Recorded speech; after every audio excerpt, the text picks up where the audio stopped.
let's talk about our preference assumptions.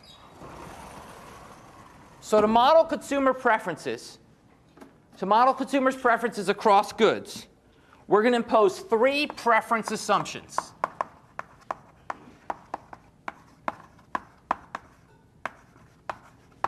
Three preference assumptions.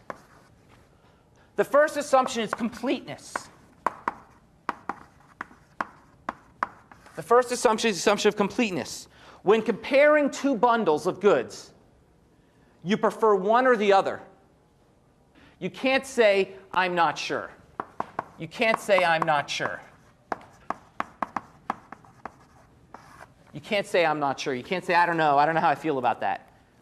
The second is transitivity,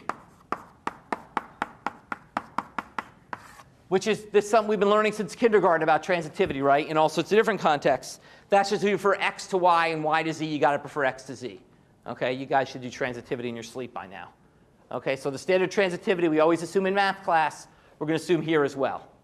Okay, that should be pretty non-controversial.